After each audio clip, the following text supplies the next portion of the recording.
ಶ್ರೀ ಪರಮಾತ್ಮನೇ ನಮಃ. ಶ್ರೀಮದ್ಭಗವದ್ಗೀತಾ ಅಥ ಪಂಚದಶೋऽಧ್ಯಾಯಃ. ಪುರುಷೋತ್ತಮಯೋಗಃ.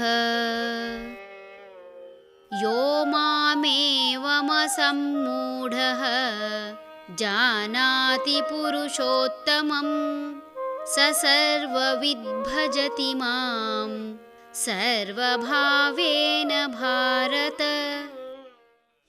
ಹೇ ಭರತ ವಂಶೋತ್ಪನ್ನನೇ, ಹೀಗೆ ನಾನು ಪುರುಷೋತ್ತಮನಾಗಿರುವೆನೆಂದು ಯಾವ ವಿವೇಕಿಯು ತಿಳಿದುಕೊಳ್ಳುತ್ತಾನೋ ಆ ಸರ್ವಜ್ಞನು ನನ್ನನ್ನು ಸರ್ವಾತ್ಮ ಭಾವದಿಂದ ಸ್ಮರಿಸುತ್ತಾನೆ.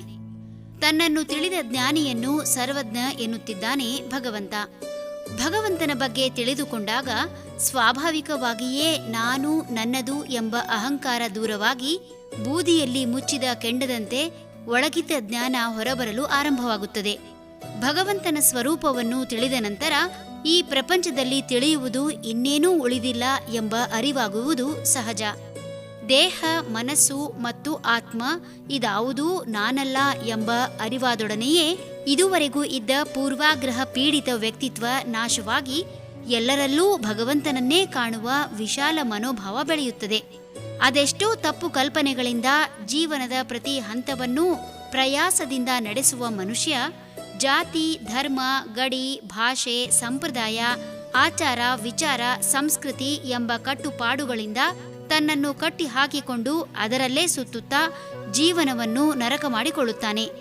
ಭಗವಂತನನ್ನು ಅರಿಯುವ ಮೂಲಕ ವಿಶಾಲ ಮನೋಭಾವ ಬೆಳೆದು ಎಲ್ಲರೂ ಭಗವಂತನ ಅಂಶ ಎಂಬುದು ತಿಳಿಯುವುದರಿಂದ ಸಕಲ ಚರಾಚರವನ್ನು ಭಗವಂತನೆಂದೇ ಪ್ರೀತಿಸುತ್ತಾನೆ, ಅರ್ಥಾತ್ ಪೂಜಿಸುತ್ತಾನೆ.